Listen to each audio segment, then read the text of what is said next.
የጣፈጠ ግሩም ነው ወለላ ማርያም ርግብ ይቤላ ይቀበልልን በሰውነት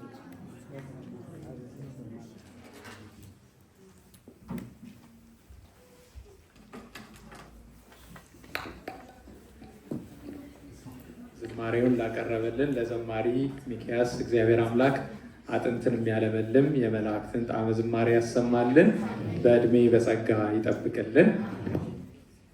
እሺ፣ ከዚህ በመቀጠል ደግሞ የደብሩ መዘምራን መዝሙር ያቀርባሉ። እነሱ እስከሚዘጋጁ ድረስ አንድ መዝሙር እንዘምራለን። እኛ ሰላም ለኪ ዘንሰግር ብለኪ የሚለውን መዝሙር ለመዘመር በአብ በወልድ በመንፈስ ቅዱስ ስም በቅዱሳን በጻድቃን በመላእክት ተራዳይነት በእመቤታችን አማላጅነት አምነን እንዘምር። ሰላም ለኪ ዘንሰግድ ለኪ ማርያም እምነ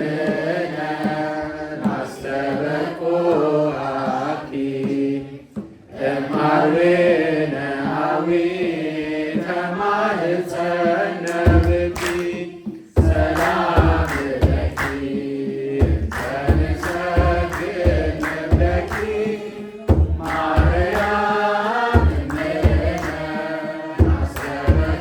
አስተበቁአኪ እምአርዌነ አዊ ተማህፀነ ብኪ በእንተ ሐና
እምኪ ወኢያቄም አቡኪ ማህበረነ ዮም ማህበረነ ዮም ማህበረነ ዮም ድንግል ባርኪ በእንተ ሐና እምኪ ወኢያቄም አቡኪ ማህበረነ ዮም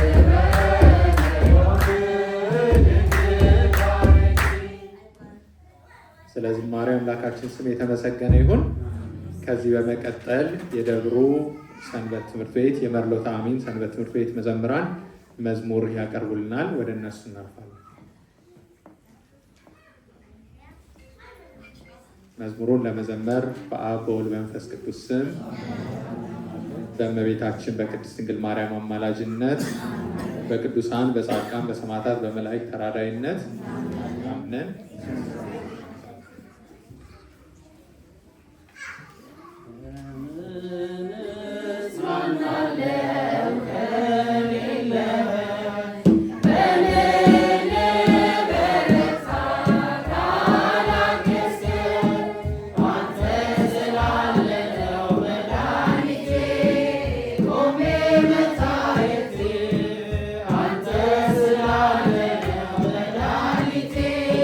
Come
ድረሱብን እንዲህ ብለው በየተራ ዘምሩለት ለአምላካችን ያድናችሁ ከመከራ እግዚአብሔር ሲሆን በመንግሥቱ መርጧታልና ማደሪያ ትሆነው ዘንድ ወዷታልና ጽዮን ሆይ እናታችን ቅድስት ድንግል ማርያም ጽዮን ሆይ እናታችን ቅድስት ቤተ ክርስቲያን አንቺን ብረሳ ዓይናችን ትርሳ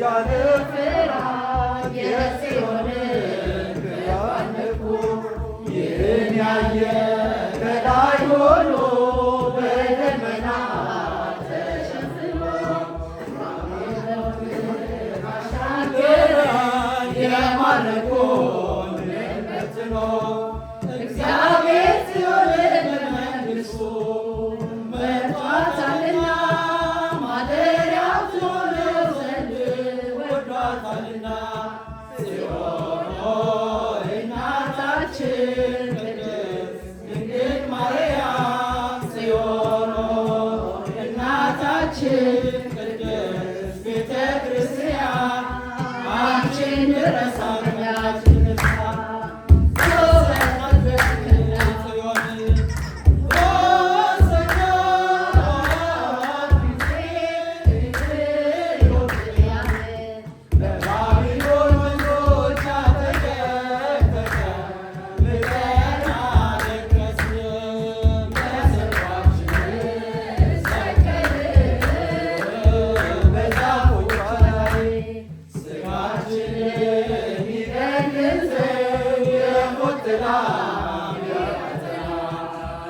እናልፋለን ሁሉን ባንቺ የአምላክና ድንግል ማርያም ቅድስት ሆይ ተባረክሽ እንድናለን ከደዌያችን ለሥጋና ለነፍሳችን መድኃኒት ነሽ እናታችን እግዚአብሔር ሲሆንን ለመንግሥቱ መርጧታልና ማደሪያ ትሆነው ዘንድ ወዷታልና ጽዮን ሆይ እናታችን ቅድስት ድንግል ማርያም ጽዮን ሆይ እናታችን ቅድስት ቤተ ክርስቲያን አንቺን ብረሳ ዓይናችን ትርሳ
ሰናይትየ ምስለ ገብርኤል ሰናይትየ ምስለ ሚካኤል ሰናይትየ ምስለ ገብርኤል ምስለ ሚካኤል ምስለ ገብርኤል ማርያም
ዝማሬውን ላቀረቡልን ለደብሩ መርሎተ አሚን ሰንበት ትምህርት ቤት መዘምራን እግዚአብሔር አምላክ አጥንትን የሚያለመልም የመላእክትን ጣዕመ ዝማሬ ያሰማልን።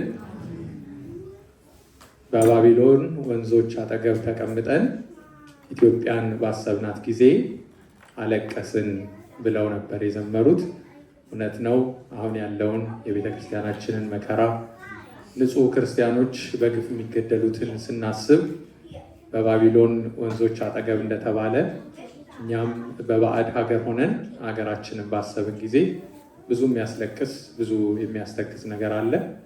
ለሞቱት ንጹሐን እግዚአብሔር አምላክ የሰማዕታትን ክብር ያድልልን። ቤተክርስቲያናችን ደግሞ ከአጽራረ ቤተክርስቲያን ይጠብቅልን። እሺ፣ ከዚህ በመቀጠል የምናልፈው ወደ ዕለቱ ትምህርት ይሆናል። የዕለቱን ትምህርት የሚያስተምሩን ሊቀ ኅሩያን ዶክተር መርሻ አለኸኝ የሀገረ ስብከታችን ዋና ጸሐፊና በሃምቡርግ ዩኒቨርሲቲ ተመራማሪ ናቸው። እግዚአብሔር አምላክ ለእርሳቸው ተናጋሪ አንደበት ለእኛ ደግሞ እንደ ልደ የተከፈተ ልቡናን ያድለን ዘንድ መልካምና ቅዱስ ፈቃዱ ይሁንልን።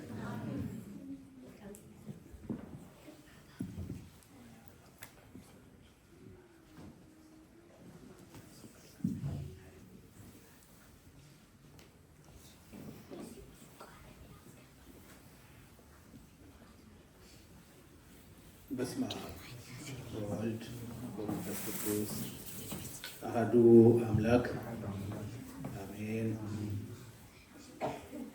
አማኑኤል ብሂል እግዚአብሔር ምስሌነ። የተከበሩ አባታችን መልአከ ገነት አባ አብርሃም የዚህ ደብር አገልጋይ አስተዳዳሪ፣ ክቡራን አባቶች፣ ቀሲስ ቴዎድሮስ የሃኖቨር ቅዱስ ጊዮርጊስ ቤተክርስቲያን አስተዳዳሪ፣ አባታችን አባ ወንድሞቻችን፣ አገልጋዮች በሙሉ እግዚአብሔር የሚወዳችሁ እግዚአብሔርን የምትወዱ ምእመናት እንደምን ሰነበታችሁ? እንደምን አደራችሁ? እንደምን ዋላችሁ? እግዚአብሔር አምላካችን በቸርነቱ ጠብቆ በዚህ በተቀደሰ ቦታ ሰብስቦ ቃሉን እንድንማር እግዚአብሔር እንድናመሰግን ከወንድም እህቶቻችን ጋር እልል ባንልም ማለት ነው። እነሱ እየዘመሩ እልልታ ጠብቅ ነበር ከኋላ። እህቶች ወንድሞች እንኳን እያጨበጨቡ ነበር። በዚህ ሁሉ እግዚአብሔር እንድናስብ ሀገራችንም እንድናስብ ስላበቃን ስሙ የተመሰገነ ይሁን። አማኑኤል ብሂል እግዚአብሔር ምስሌነ። አማኑኤል ማለት እግዚአብሔር ከኛ ጋር ማለት ነው። ይህ ቃል በብሉይ ኪዳን ትንቢት የተነገረ ነገር ግን በሐዲስ ኪዳን የተተረጎመ የተፈጸመ እኔና እናንተን ከሰይጣን ቁራኝነት ከዲያብሎስ ባርነት ነፃ ያወጣ ቃል ነው። ይህ ቃል በብሉይ ኪዳን አባታችን ነቢዩ ኢሳይያስ ድንግል በድንግልና ትጸንሳለች፣ ወንድ ልጅም ትወልዳለች፣ ስሙንም አማኑኤል ይሉታል ብሎ ትንቢት የተናገረው ቃል ነው። ይህ ትንቢት ጌታችን መድኃኒታችን ኢየሱስ ክርስቶስ ለአዳም በገባው ቃል ኪዳን መሰረት ከእናታችን ከቅድስተ ቅዱሳን ድንግል ማርያም ከስጋዋ ስጋ ከነፍሷ ነፍስ ነስቶ ሰው ሲሆን ተተርጉሟል። የተረጎመውም መልአኩ ቅዱስ ገብርኤል ነው። በሰው የተነገረ ትንቢት በመልአክ የተተረጎመ የተመሰጠረ ቃል ነው ማለት ነው። ይህ ቃል እኔና እናንተን ከዲያብሎስ ባርነት ያወጣ አተነው የነበረውን የእግዚአብሔር ልጅነት እንዲመለስልን ዜና ሆኖ የታወጀ ቃል ነው። አማኑኤል ማለት ሁለት ቃል ተዋህዶ የፈጠሩት ቃል ነው፣ ስም ነው። አማን ማለት እውነት ማድረግ፣ በጎ ማድረግ ማለት ነው። ኤል ማለት ደግሞ በዕብራይስጥ ቋንቋ እግዚአብሔር ማለት ነው። ሁለቱ ሲቀላቀሉ ሲጣመሩ ነው እግዚአብሔር ከኛ ጋር ሆነ ማለት የሚሆኑት። እግዚአብሔር ከኛ ጋር ሆነ የምንለው ጌታችን መድኃኒታችን ኢየሱስ ክርስቶስ የኔና የእናንተ አባት እና እናት አስቀድሞ በገነት የተሰጣቸውን ትእዛዝ ረስተው ጥሰው የተከለከሉትን ባደረጉ ጊዜ ያጡት ትልቅ ክብር ነበር። ገነትን ያህል ቦታ እግዚአብሔርን የሚያህል አባት አጥተው ነበር። ሁላችን በስነ ፍጥረት ታሪክ እንደሚተረክልን በገነት የተሳተ የመጀመሪያው ስህተት ያሳጣን ትልቅ ክብር ትልቅ ቦታ ነበረ። እሱም ገነት ነው። ክብራችንም እግዚአብሔር በእግዚአብሔር ቸርነት ሁልጊዜ መኖር ነበረ። ያንን ባጡ ጊዜ ታሪኩን አልተርከውም፣ ምክንያቱም መቼም ሁልጊዜ ስለምንማረው ባጡ ጊዜ የተሰጣቸውን ክብር ሲያጡ ክብር ማጣት ብቻ ሳይሆን ከገነት በቅጣት ሲባረሩ ምርር ብለው ሲያለቅሱ የተሰጣቸው ቃል ኪዳን ነበር። አዳም እንባው አልቆ እጅ እስከሚያነባ ድረስ ንስሐ ገባ። ሔዋንም እንደዛው። ምክንያት አልጠቀማቸውም። እግዚአብሔር ቃሉን ሰጣቸው፣ የአባትነት ቃል ኪዳኑን ሰጣቸው። እወለዳለሁ፣ እናንተ በበላችሁት እናንተ በሳታችሁ ስህተት እኔ እናንተን መስዬ ስጋችሁ ይህ የሳተ የገደፈ ስጋችሁን ተዋህጄ ደማችሁንም ደሜ አድርጌ ከልጅ ልጃችሁ ተወልጄ አድናችኋለሁ የሚል ትልቅ ተስፋ ሰጥቷቸው ነበር። ከገነት ሲሰደዱ ወደዚህ ዓለም ሲመጡ ይዘውት የመጡት ተስፋ፣ ያ ተስፋ እስከሚፈጸም ድረስ ነቢያት ትንቢት ተናግረዋል። አበው አልቅሰዋል። ብዙዎቹ ተጋድለዋል። ነገር ግን እግዚአብሔር የፈቀዳት ጊዜ ስትደርስ ከእመቤታችን ከቅድስተ ቅዱሳን ድንግል ማርያም ሰው ሲሆን ሆኖም በዚህ ዓለም ሲከሰት ሲወለድ ይህ ቃል ተነግሯል፣ ተመስጥሯል። እግዚአብሔር ከኛ ጋር ሆነ። እግዚአብሔር ከኛ ጋር ሆነ ማለት የመጀመሪያው ምስጢሩ ከስጋችን ስጋ ከደማችን ደም ተዋህደ ማለት ነው። ሁለተኛው እግዚአብሔር ከኛ ጋር ሆነ ማለት ያጣነውን ነገር፣ ያጣነውን ክብር፣ ያጣነውን ቦታ፣ ያጣነውን ልጅነት አገኘን ማለት ነው። ስለዚህ አማኑኤል ብለን ስንል እግዚአብሔር ከኛ ጋር መሆኑን የምንመሰክርበት በአዲስ ኪዳን የተመሰጠረልን ትልቅ ቃል ነው ማለት ነው። አማኑኤል አባታችን ስንል ይህንን እያሰብን ሊሆን ይገባል። የአማኑኤልን በዓል ስናከብር ያንን ክብር መመለሱን እያሰብን ሊሆን ይገባል። እግዚአብሔር ከኛ ጋር ሲሆን ሁሉ ከኛ ጋር ይሆናል። በመጽሐፍ ቅዱስ እግዚአብሔር ከነሱ ጋር ሆኖ የተከናወነላቸው፣ የራቀው የቀረበላቸው፣ የረቀቀው የጎላላቸው፣ ኃይላቸው ተወስዶ ሳለ የተመለሰላቸው ብዙ አባቶች አሉ። አብርሃምን እንደ ምሳሌ አድርገን ልንጠቅስ እንችላለን። ይህ ቃል የተፈጸመለት ሰው ማለት ነው። አብርሃም አባታችን ሁላችን በታሪኩ እንደምናውቀው በኦሪት ዘፍጥረት ምዕራፍ 12 ከዘመዶችህ ወጥተህ ሂድ የተባለ አባት ነው። አብርሃም ይባል ነበር። በኋላ ይህንን ቃል ሰምቶ ከወጣ በኋላ አብርሃም ተብሏል። የመጀመሪያ ስሙ አብርሃም ነበር። አብርሃም ማለት በእነሱ ቋንቋ፣ በዘመኑ ቋንቋ የራሱ ትርጉም ኖሮት፣ አብርሃም ሲባል ግን የብዙዎች አባት፣ የብዙሃን አባት ተብሎ የተሰየመ እግዚአብሔር ከሱ ጋር የነበረ፣ እግዚአብሔር ከሱ ጋር በመሆኑ ደግሞ ብዙ ሕይወቱ የተስተካከለለት፣ ከሱ አልፎ ሕዝብና አሕዛብ ሲባርክ ሲያስተምር ወደ እግዚአብሔር ሲያቀርብ የነበረ አባት ነው። ታሪኩ የሚጀምረው የአብርሃም ታሪክ ቅድም እንዳልኳችሁ ዘፍጥረት ምዕራፍ 12 ነው።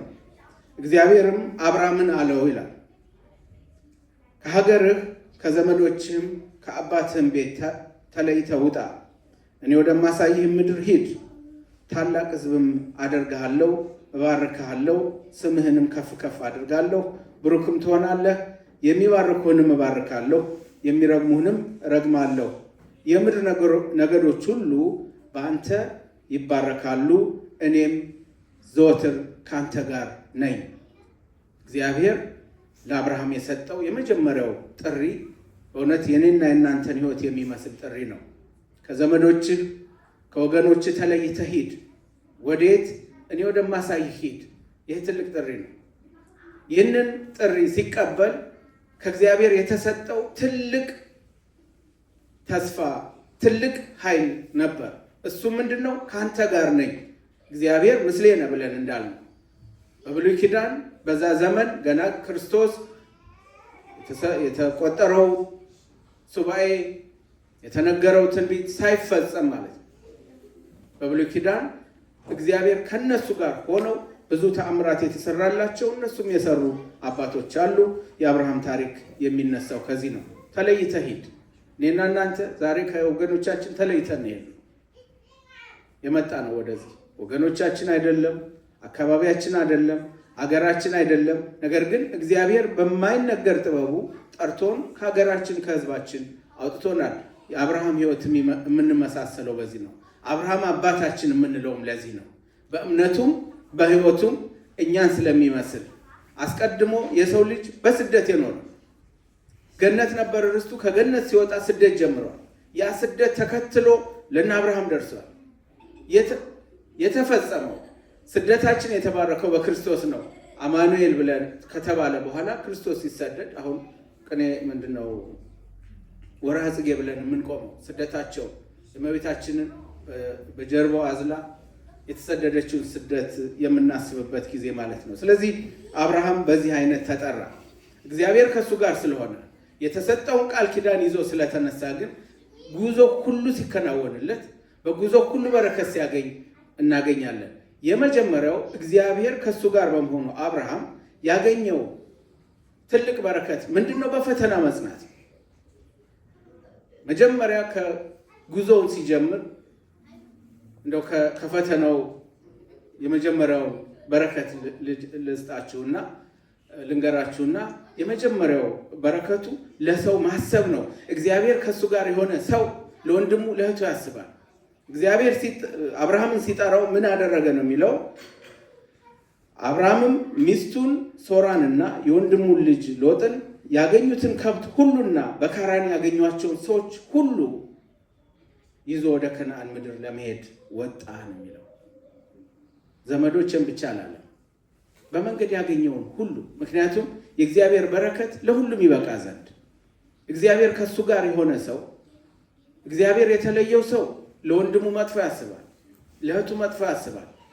ስላገኘም ይቆጫል። ወንድሙ እህቱ ስለተሳካላቸውም ይቆጫል። ነገር ግን አብርሃም እንደዛ አይደለም። ይህንን ታላቅ ተስፋ ይህንን ታላቅ ጥሪ ሲያገኝ ሚስቱን ሶራን፣ አጎቱን ልጅ ሎጥን፣ ከብቶቹን ብቻ አላለም፣ ዘመዶቹን ብቻ አላለም። ያገኘውን ሰው ሁሉ። ምክንያቱም ወደ በረከት ሲሄድ ሁሉንም ይዞ ነው ሄደው። የእግዚአብሔር ሰው እግዚአብሔር ከሱ ጋር የሆነ ሰው በጎ ያስባል። ሰው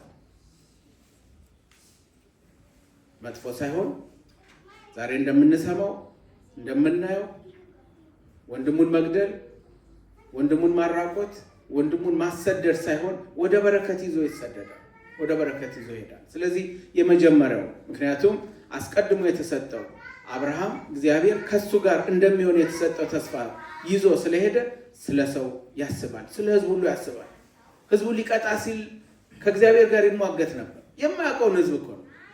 እኔና እናንተ እግዚአብሔር አማኑኤል እያልን ስንዘምር ወደ ቅዱስ አማኑኤል ቤተክርስቲያን መተን እንደዚህ ደጅ ስንጠና አባታችን አማኑኤል በሰጠህን ቃል ኪዳን ከኛ ጋር ነህና ከኔ ጋር ነህና ሕይወቴን ባርክ ብለን ስንጮህ ለሌላውን በጎ በማሰብ መሆን መቻል አለበት።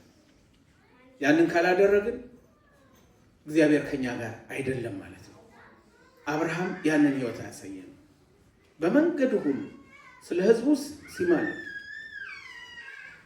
ባዕዳንን ብቻ አይደለም የራሱንም ሰዎች ቢጣሉት እንኳን ወንድሜ እያለ በኋላ የምናየው የሎጥ ታሪክ ማለት ነው። ስለዚህ እግዚአብሔር ከሱ ጋር የሆነ ሰው ለወንድሙ ለእህቱ በጎ ያስባል፣ ለሀገሩ በጎ ያስባል። ለቤተሰቦቹ ብቻ ሳይሆን ለማንኛውም ሰው በጎ ያስባል። ሁለተኛው የእግዚአብሔርን ማስቀደም ነው። እግዚአብሔር ከሱ ጋር የሆነ ሰው የእግዚአብሔርን ነገር ያስቀድማል። አብርሃም በስደት ሕይወቱ ድንኳን ሲተክል ከመትከሉ በፊት መሰዊያውን ነው የሚያዘጋጀው። ለእግዚአብሔር የሚሆነውን ቦታ ነው የሚያዘጋጀው። ከእግዚአብሔር ጋር የሚገናኝበትን ቦታ ነው የሚያዘጋጀው። እኔና እናንተ በሕይወታችን ሁሉ እግዚአብሔርን የምናስቀድም ሲሆን አማኑኤል ብለን በመላ አንደበት ልንመሰክር እንችላለን። እግዚአብሔርን ሳናስቀድም የግል ጉዳያችንን እያስቀደም ስለኛ ብቻ እያሰብን የፈጠረንን ውጡ ሂዱ ብሎ ያለንን ጥሪ ያደረገልን እኔ ከእናንተ ጋር ነኝ ብሎ አምላክ ሆኖ ሳለ ዝቅ ብሎ የእኛን ደካማ የሳተ ስጋና ደም ተዋህዶ ከኛ ጋር የሆነን አምላክ የምናመልክ ሰዎች ሁልጊዜ የእሱን ጉዳይ ማስቀደም አለብን። ስጋ ደካማ ነው። ነገር ግን በተቻለን መጠን የእግዚአብሔርን ጉዳይ እያስቀደም፣ የቅዱሳንን ነገር እያስቀደም፣ የቤተ ክርስቲያንን አንድነት እያስቀደም፣ የአባቶቻችንን አንድነት እያስቀደም፣ ቅዱሳንን እየተማጸንን የምንችለውን ለቤተ ክርስቲያን እያደረግን እሱ ሰው ሆኖ የሞተለትን ሰው በጎ እያደረግን ዛሬ ለእግዚአብሔር በጎ እናደርግ ስንል ከወንድማችን ከእህታችን ይጀምራል፣ ከአካባቢያችን ይጀምራል። ቤተ ክርስቲያን የክርስቶስ ስጋ የሚፈተትባት፣ ቅዱስ ስጋው የሚፈተትባት፣ ክቡር ደሙ የሚቀበልባት፣ የሚሰጥባት፣ የሚታደልባት ትልቅ ቅድስት ቤተ ክርስቲያን፣ ቅድስት በሰማያዊት ኢየሩሳሌም የምትመሰል ቅዱስ መካን ስለሆነች የእሷን ጉዳይ እያስቀደምን ስንሄድ፣ የቤተ ክርስቲያን ጉዳይ እያስቀደምን ስንሄድ በእውነት እግዚአብሔር ከኛ ጋር ነው ብለን ልንዘምር እንችላለን። የእሱንም በዓል ልናከብር እንችላለን። ያንን ሳናደርግ ግን እንደው ምለን የመምሰል ብቻ ከሆነ እግዚአብሔር ከኛ ጋር ነው ልንል አንችልም። ያ በመልአኩ የተመሰጠረው ምስጢርም በሕይወታችን አይሰራም። አብርሃም መሰዊያውን ሰራ ነው የሚለው። ቤተሰቦቹን የሚያሳርፍበት፣ እሱም የሚያርፍበት፣ የሚጠለልበት ድንኳን ከመስራቱ በፊት መሰዊያውን ነው፣ የእግዚአብሔርን ጉዳይ ነው የሚያስቀድመው። እግዚአብሔር ከእሱ ጋር የሆነ ሰው ሁልጊዜ ያንን እያደረገ ይኖራል።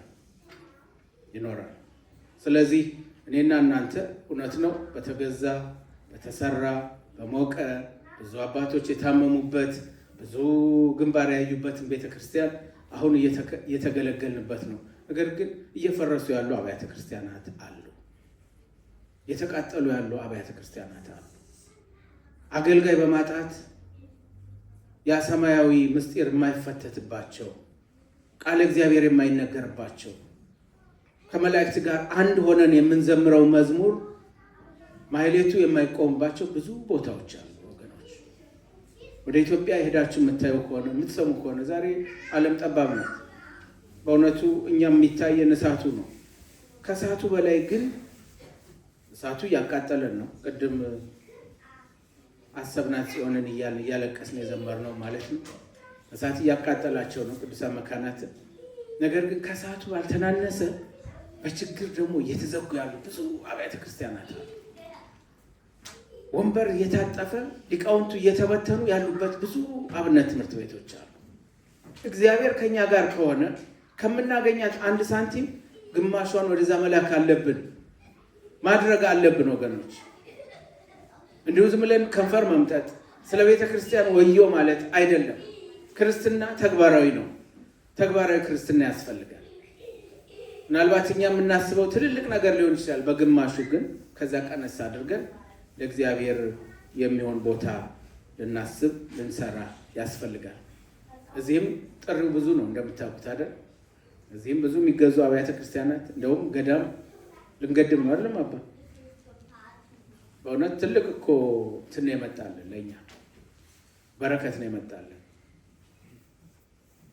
እግዚአብሔር ከኛ ጋር አማኑኤል ብለን በዓሉን ስናከብር እንደዚህ ስንሳተፍ የግድ ከኛነቱ ከኛ ጋር መሆኑን የሚመሰክር ተግባር መስራት አለብን ማለት ነው። ይሄ ብዙ ጊዜ የሚነገረን በእውነቱ እግዚአብሔር ይመስገን የኛ ምዕመናን በእውነት በብዙ የገባን ስለሆን እያደረግን ነው። ነገር ግን አማኑኤል ስንል ቅድሚያ ለቤተ ክርስቲያን ከኛ ጎን በእውነት ራስን መጣል አይደለም። ነገር ግን እኛን በአንድ እግራችን ካቆም በአንድ እግራችን ደግሞ በቀኝ እጃችን ከጎረስን በግራ እጃችን ደግሞ ለቤተ ክርስቲያን ማሰብ አለብን ማለት ነው። ሶስተኛው እግዚአብሔር ከሱ ጋር ስለነበረ አብርሃም በብዙ ፈተና ጸንቷል። ያ አስቀድሞ ሲጠራው የነበረው የተሰጠው ቃል ኪዳን ከሱ ከህይወቱ በሙሉ ልብ በሙሉ እምነት የተቀበለው በመሆኑ እግዚአብሔር ከአንተ ጋር ነኝ ወደማያውቀው ሀገር ሂድ ሲለው ከአንተ ጋር ነኝ ሲል በእምነት የተቀበለው ስለሆነ በብዙ ፈተና አብርሃም ጸንቷል። የመጀመሪያው ፈተና ከራሱ ከባለቤቱ የመጣ ፈተና ነው።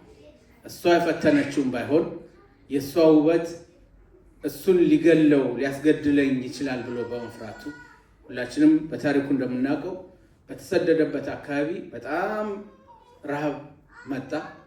ስለዚህ ወደ ግብፅ መሰደድ ነበረበት። እግዚአብሔር ረሃብ ያመጣው እሱን የሚያሰደደው በግብፅ ስራ እንዲሰራ ስለነበረ ረሃብ መጣ። ወደ ግብፅ ሲሰደድ ይሰማ ነበርና የግብፅ ፈርዖኖችን ታሪክ እንደው መልኩ ያማረ ቁመናው የተስተካከለ ሰው ሲያዩ እንደማይምሩ ያውቅ ነበርና ሳራ ሚስቱ ደግሞ እግዚአብሔር በውበት ላይ ውበት የሰጣት ስለነበረች እህቴ ሆይ አለ። ይሄ ፈተና በትዳር ህይወቱ ፈተና መጣበት ማለት ነው። ወደዚህ የምንሄድበት ተቸግረን ስለ ሰው እንሰማለን፣ እናውቃለን።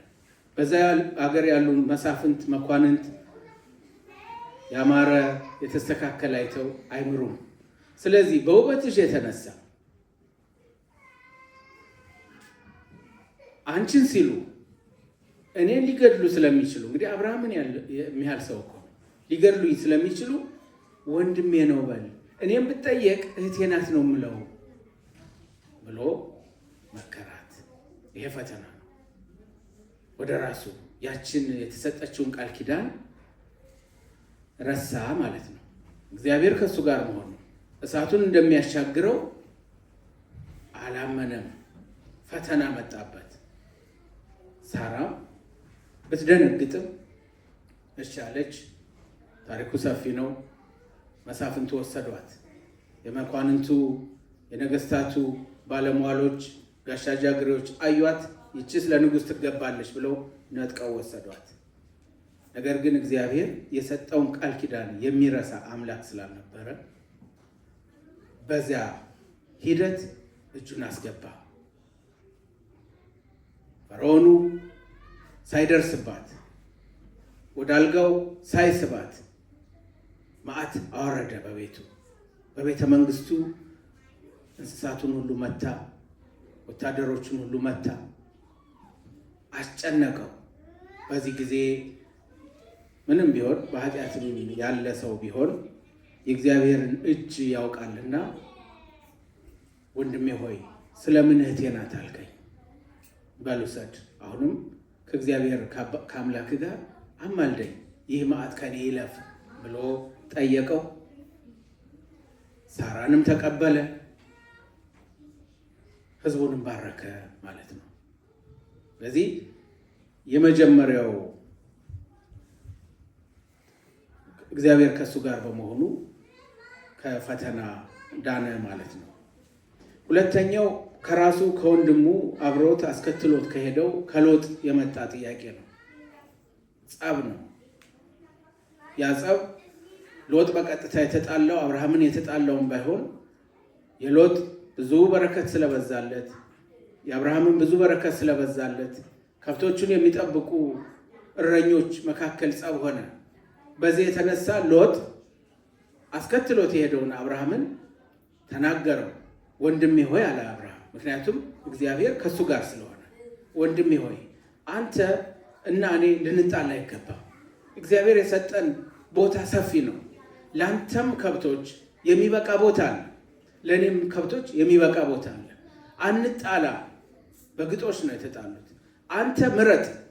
አብርሃም እኮ ነው ከእግዚአብሔር ቀጥታ መልእክት ሰምቶ ለሎጥ በረከት የሆነ አባት ያጎቱን ልጅ የወንድሙን ልጅ ለመነ። ወንድሜ ሆይ አትጣላኝ፣ አንጣላ፣ በእኔና በአንተ መካከል መጣላት አይሁን። ዝቅ ብሎ እኮ ነው ምረጥ። ቦታው ለአንተ ከብቶች የሚሆን ቦታ ምረጥ። የለመለመውን ቦታ ወደ ላይም ወደ ምስራቅም ወደ ምዕራብም ተመልከት። የተሻለውን ልምላሜ ያለበትን ውሃ ያለበትን ምረጥ።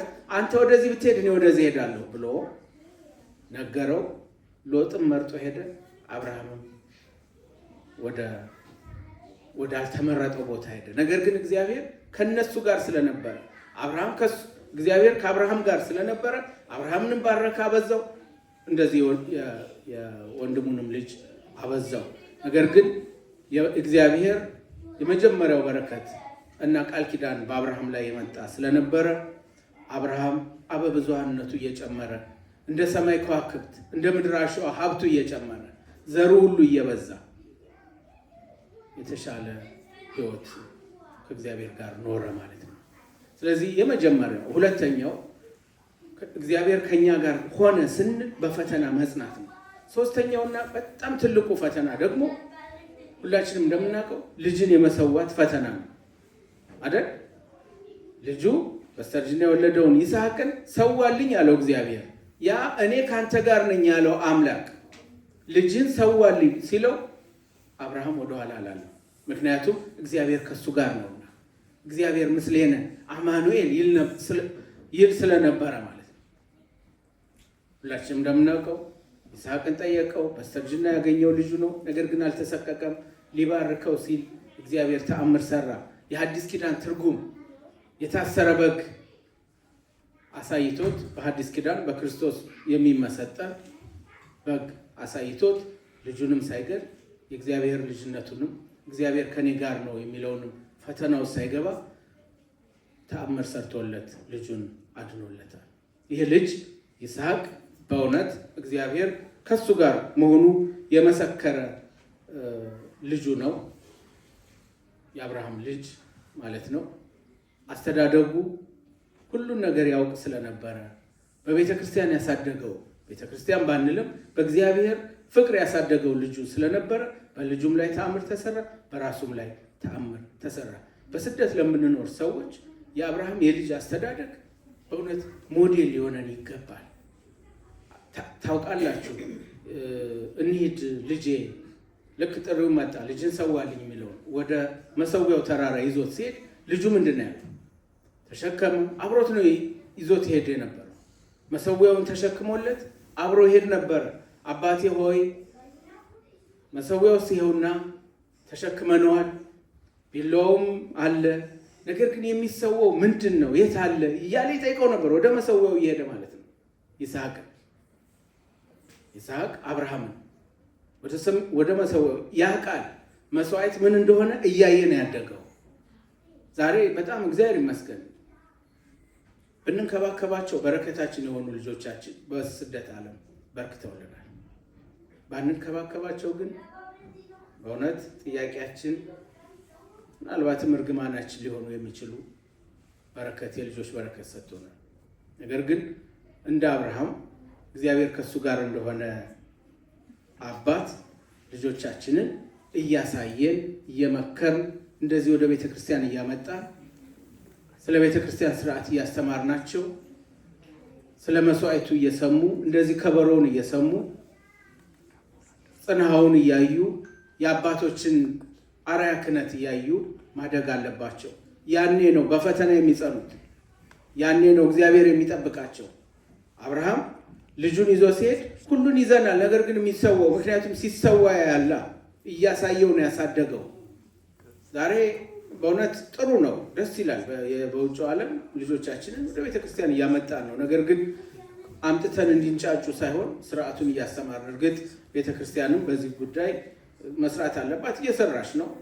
በእውነቱ ጥሩ እንቅስቃሴ አለ። ልጆች እንዲማሩ በማድረግ ልጆች ስለ ቤተክርስቲያን እንዲያውቁ በማድረግ ስለ ሀገራቸው ስለ ቤተክርስቲያናቸው ታሪክ እንዲያውቁ በማድረግ እያሳደግናቸው ነው። ነገር ግን የበለጠ ገባ ብለው ስለ ታሪካቸው፣ ስለ ስርዓታቸው፣ ስለ እምነታቸው እያወቁ እንዲሄድ ስናደርጋቸው ወደ ዓለም ሲሄዱ፣ ዓለም መስዋዕት ነው፣ የመሰዊያ ቦታ ነው። በእውነት እንኳን እዚህ ኢትዮጵያ አሁን ዛሬ ፈተና ሆነ። ለልጆች የማይመች ብዙ ነገር አለ። ያው የምታውቁት ነው፣ የፈተና ዘመን ነው። ነገር ግን ያንን ፈተና አልፈው በቤተ ክርስቲያን ጸንተው እነሱም ብቻ አይደለም ወላጆቻቸውንም መክረው የሚኖሩት እንደዚህ በቤተ ክርስቲያን እያሳደግናቸው ስንሄድ ነው። ይስሐቅ በቤተ ክርስቲያን ስላደገ በሱም ላይ ተአምር ተሰርቷል፣ በአባቱም ላይ ተአምር ተሰርቷል። ስለዚህ እግዚአብሔር ከሱ ጋር ስለነበረ አብርሃም በትዳሩ የመጣውን ፈተና አልፏል። በረከት በስቶለታል። ከሱ አልፎ ለሌላውም አስበዋል፣ በረከት ሆነዋል። በነገራችን ላይ ለሎጥና በመንገድ ላገኛቸው ብቻ አይደለም፣ በየሄደበት ቦታ ሁሉ ህዝቡ ይባረክ ነበር በአብርሃም የተነሳ። ምክንያቱስ አብርሃም ስለሆነ አይደለም፣ እግዚአብሔር ከሱ ጋር ስለሆነ። እግዚአብሔር ከኛ ጋር ሲሆን በረከት እንሆናለን። ከኛ አልፎ ብርሃናችን በሌላው ይበራል። እኛን አጣፍጦ ጨውነታችን ሌላውን ያጣፍጣል ማለት ነው። እግዚአብሔር ምስሌነ፣ እግዚአብሔር ከኛ ጋር ነው። እግዚአብሔር ከኛ ጋር ሲሆን ደግሞ በእውነቱ የሚያሸንፈን ፈተና የለም፣ የሚርቅብን ምስጢር የለም፣ የሚያሸንፈን ዲያብሎስም የለም። እግዚአብሔር ከኛ ጋር መሆኑን ስለማናውቅ ዛሬ እኔና እናንተ በእውነት በልዩ ልዩ ፈተና እየወደቅን እግዚአብሔር እየራቅን አለን። በመጨረሻ በእውነት እግዚአብሔር ከኛ ጋር ቢሆን ለምንድን ነው እርስ በርስ የምንገዳደለው? አማኑኤል በነገራችን ላይ ተአምር ስለሰራ ነው። በንጉሥ ሳህለ ሥላሴ ዘመን ከሱዳን የተነሳ አንበጣ ኢትዮጵያን ደፈናታል፣ ህዝቡን አሰቃየው። ንጉሥ ሳህለ ሥላሴ ለሚጣቅ አማኑኤል ስለት አግብተው ሱባኤ ገብተው ከዘረጉ ሳያጥፉ ምግብ ባፋቸው ሳያዞሩ ሱባኤ ገቡ ከመነኮሳቱ ጋር። ያ አንበጣ ግፍፍ ብሎ ከሀገር ጠፋ ይባላል። ከዚያ ጊዜ ወዲህ አማኑኤል ለኢትዮጵያ በእውነቱ በኢትዮጵያ በስፋት እየተሰበከ ክብረ በዓሉም ከዚያ ጋር ይገናኛል ይላሉ። ነገር ግን አማኑኤልን እኛ በክብረ በዓል በዓመት አንድ ጊዜ በወር አንዴ አይደለም እናከብረው። ሁላችንም እንደምናውቀው አማኑኤል ከኛ ጋር ነው ማለት ስለሆነ ዕለት ዕለት በአለባበሳችን፣ በአነጋገራችን፣ በቤተሰባችን ህይወት፣ በመንገዳችን ሁሉ እየመሰከር ነው እንኖራለን። እግዚአብሔር አምላካችን ከኛ ጋር እንዲሆን በእውነቱ በተግባር እኛም ከሱ ጋር እንዲሆን እሱ በማይታበል ቃሉ ከኛ ጋር ነው። ተዋህዷል። ስጋችንን ስጋው አድርጓል፣ ደማችን ደሙ አድርጓል፣ አድኖናል፣ ኃይል ሰጥቶናል። ነገር ግን እኛ ከሱ ጋር መሆን የማንችልባቸው ብዙ ፈተናዎች ስላሉ ከሱ ጋር ሆነን ህይወታችን እንድናከብር፣ ህዝባችን እንዲከብር፣ በእውነት የምንሰማው ሁሉ እንዲርቅልን፣ እንዲገፈፍልን። እኔ ኢትዮጵያ ነው የሰነበትኩት። በእውነቱ በጣም ሲቃይ ላይ ነው ያለ ነው። ይሄ ለምንድን ነው? እንደ ሀገር እግዚአብሔር ከኛ ጋር ስላልሆነ ነው። ከኛ ጋር ነው፣ ነገር ግን እኛ ከሱ ጋር ስላልሆነ ነው። ከእሱ ጋር ስላልሆን የእርስ በርስ እንገዳደላለን። አባቶቻችን የሰሩትን እናጠፋለን። ሊቃውንቱን እናርዳለን።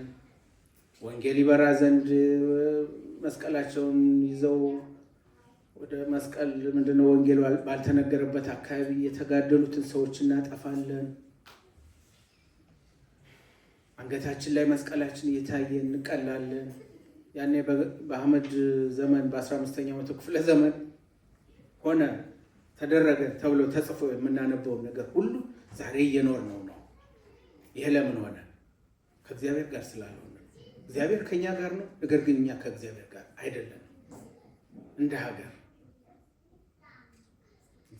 ኢትዮጵያ ከዚህ ችግር ትወጣ ዘንድ በእውነቱ ፍጹም ንስሐ ያስፈልጋል። እንደ ሀገር ንስሐ መግባት አለብን። እንደ ሀገር እግዚአብሔር ከኛ ጋር መሆኑን በኪደተ እግሩ የቀደሳት አገር መሆኗን ለእናቱ በድንግልና ለወለደችው እናቱ አስራት አድርጎ የሰጣት አገር መሆኗን አምነን አዲስ ወንጌል የማንፈልግ መሆናችንን አምነን እስካሁን ያበራ ያሻገረ ከኢትዮጵያ አልፎ ዓለምን የዋጀ ወንጌል የሚነገርባት አገር እንደሆነች አምነን ሌሎቹ በሚናገሩት ሳይሆን ክርስቶስን አትሰብክም እንደሚሉት ሳይሆን ክርስቶስን በሕይወታችን በአንደበታችን አይደለም በኑሯችን የምንሰብከው አምላክ መሆኑን አምነን ከሱ ጋር ካልሆን ይህ ችግር ይቀጥላል። ይሄ ማለት ደግሞ ኢትዮጵያ ብቻ አይደለም፣ እዚህም ያለ ነው። እግዚአብሔር ከኛ ጋር ነው፣ እኛም ከሱ ጋር እየሆን ካሌን ይቀጥላል። የቤተ ክርስቲያን ፈተናው ይቀጥላል። ዛሬ በእውነት ተነግሮ ቃል ሊገልጸው አይችልም የሆነ ያለውን ነገር ታያላችሁ። መቼም ዛሬ አንደበቱ ብዙ ነው፣ የሚናገረው ብዙ ነው። ቆርቆሮም ይናገራል፣ ምኑም ይናገራል፣ ነፋሱም ይናገራል ስለሚደርሰው። እዛ የማይሰማው እዚህ ይሰማል። አባቶቻችን በርትተው እኛም አበርትተናቸው እነሱም አበርትተው እንደ አንድ ልብ መካሪ እንደ አንድ ቃል ተናጋሪ ሆነን ካልቆም ይሄ ፈተና የሚመከት አይመከትም። ምናልባት ሊመስለን ይችላል መግለጫ ስለወጣ የዩቲዩብ ዘመን ነው፣ በዩቲዩብ ስለጮህ ችግሩ እየተመከተ ሊመስለን ይችል ይሆናል። ይሄ ለግል ሳቲስፋክሽን ነው እንጂ እንደ ሀገር እያዳነን አይመስለኝም። ከመግለጫ በላይ ሰማዕትነት ይፈልጋል። ሰማዕትነቱ በደምም ከደም እንበለ ደም በእውነት እዚህ ቁጭ ብለን እስቲ እናልቅስ፣ ለሀገራችን እናልቅስ። እንደ እውነት በጣም ማልቀስ አለብን። አባቶቻችንን አስቀድመን እነሱ እያለቀሱ እኛም ማገዝ፣ መጸለይ፣ መውደቅ፣ መነሳት አለብን። በጣም ከባድ ፈተና ጊዜ ነው። ፈተናው ውስብስብ የሚያደርገው ደግሞ የፈተናው ብዛት እንትን አይደለም፣ ጥንካሬ አይደለም። ከዚህ በላይ በሰማዕታት ደም ውሃነት ነው ቤተክርስቲያን ያደገችው። ከዚህ በላይ ሆኗል። ነገር ግን ውስብስቡ ነገር ምንድን ነው? እንትን የለም፣ ችግሩን በኩል የመረዳት ችግር ነው። አንዳንድ ጊዜ ምእመኑ ይሻላል መሰለኝ አባ የቤተክርስቲያንን ችግር በመረዳት በኩል ምእመኑ ሳይሻል አይቀርም። አባቶቻችን ሊረዱን ይገባል፣ ከፊት ሊቆሙ ይገባል። በእውነት አሁን አንድ ሁለት ብፁዓን አበው አሁን ትናንትና የመድኃኔዓለም አንዱ አባት ቦሌ መድኃኔዓለም ቆመው እንደው የልባቸውን ተናገሩ አይደል? ዩቲዩብ ስለሆነ ሰምተነዋል። ተስፋ ነው ያደረገው ህዝቡ። በቃ የሚጻፈውን ሳይ በጣም አይደለም። እንደዚህ አይነት አባቶች ብቻ አይደለም ያሏት ቤተክርስቲያን። በቃል ይህን ማይክ ይዞ የሚናገር ሳይሆን ሄዶ አንገቱን የሚሰጥ አባት የሰማዕትነት ህይወት ነው። የመስቀል ጉዞ እኮ ሰማዕትነት ጉዞ ነው። ስለዚህ በእውነት እንደኔ ዝም ብሎ ምንም የማይጠቅም ሰው ቢጮህ ቢናገረው ጥቅም የለውም። የሚናገሩ አሉ። ለእነሱ ጆሮ እየተሰጠ ቤተክርስቲያንን ማዳን አለብን። ያኔ እግዚአብሔር ከኛ ጋር እኛም ከእግዚአብሔር ጋር መሆናችን እናረጋግጣለን። እግዚአብሔር ከኛ ጋር ከሆነ ደግሞ ማንም አያሸንፈንም። ቤተክርስቲያን በደሙ የመሰረታት ናት። ይመስለን ይችላል፣ ዛሬ የምንሰማው ሊያሳቅቀን ይችላል። ነገር ግን ተስፋ ልንቆርጥ አይገባም። ምናልባት ኃጢአታችን ብዛት ሊሆን ይችላል ወገኖቻችን እያለቁ ያሉት። ነገር ግን የእነሱ ደም የበለጠ ያጠነክረናል እንጂ የሚያደክማት አይመስለኝም። ምክንያቱም የቤተ ክርስቲያን ሕይወት መንፈሳዊ ሕይወት ነው። የስጋ መቀነስ መደመር አይደለም። የነሱ በስጋ መጥፋት የቅዱሳንን ህብረት የበለጠ ያበረተዋል፣ ያበዛዋል። ምናልባት 5 ሰዎች ተገደሉ ሲባል የነሱ ደም ብዙ ቅዱሳንን በቤተ ክርስቲያን ያስነሳሉ። ስለዚህ እግዚአብሔር ከኛ ጋር ነው፣ እኛም ከሱ ጋር ነው። እግዚአብሔር አምላካችን የምንሰማውን ሁሉ እንዲያርቅልን የበለጠ ደግሞ እንድንረዳ ጆሮአችን እንዲከፍት ልቦናችን እንዲያበራ ቅዱስ ፈቃድ ይሁንልን። መስዋዕት ለእግዚአብሔር።